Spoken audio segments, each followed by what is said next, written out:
the Musicians Hall of Fame, it's not necessarily about the journey from the discovery of sound waves to digital downloads.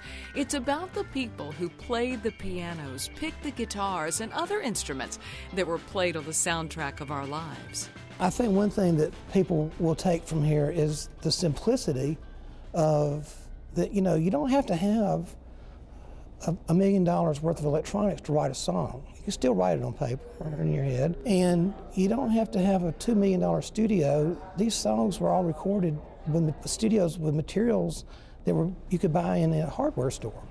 Joe Chambers is the creator of the Musicians Hall of Fame. Joe is a talented songwriter, having written several chart-topping tunes, including Somebody Lied, the first #1 song for Ricky Van Shelton in 1987.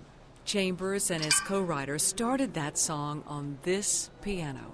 It originally belonged to CBS Records, where Billy Sherrill tickled these ivories to co-write such hits as Stand By Your Man for Tammy Wynette and The Most Beautiful Girl in the World for Charlie Rich, among others.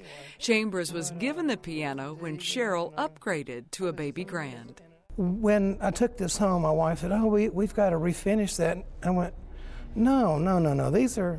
This is maybe Charlie Rich. I know Billy Sherrill and Glenn Sutton, who were the co-writers on so many of the songs that were on this piano, but just about anybody that came into Billy's office, and everybody smoked pretty much back then, they just laid the cigarettes up here till they burned down. That's the character. And, well, there's probably a gallon of scotch in here too, somewhere.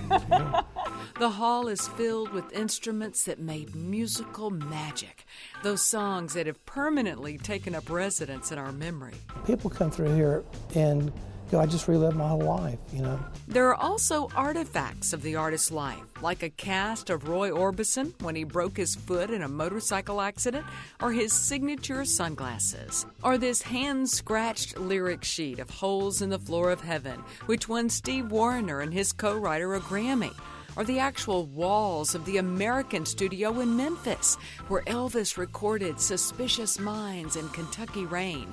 Chambers says the Memphis boys who played on so many of the monster hits of the 60s and 70s have come to visit. The guys were here, and they walked around the corner, and they about fell out. They were speechless, actually. And that was one of the best times I've ever had, was seeing their reaction to seeing the place they had created so much great music in some form still existed, something they thought was long gone. One thing that was almost long gone was this storied upright bass belonging to Lightning Chance, used on Conway Twitty's It's Only Make Believe, Everly Brothers' All I Have to Do Is Dream, and Hank Williams Sr., Your Cheatin' Heart, just to name a few. During the flood of 2010, the bass was destroyed, decimated, but Williams' fine violins miraculously restored it, even replacing the map that helped hold the homemade drum head on its left shoulder in place.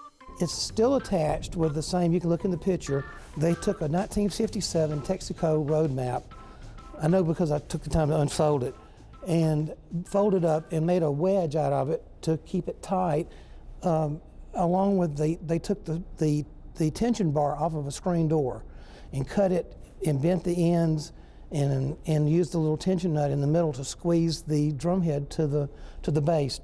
That's how they attached it, high tech.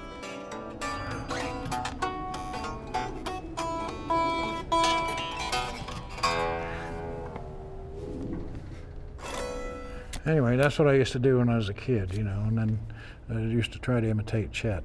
Duane Eddy, the legendary guitarist, is honored here, best known for Rebel Rouser, which he wrote in 1958. It became part of the iconic movie Forrest Gump, released in 1994.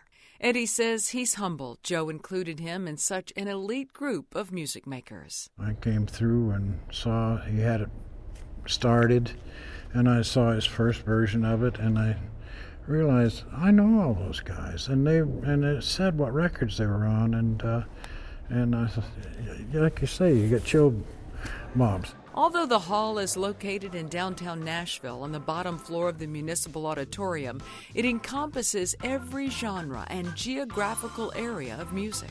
We represent Motown to Muscle Shoals to Los Angeles and New York and of course Nashville.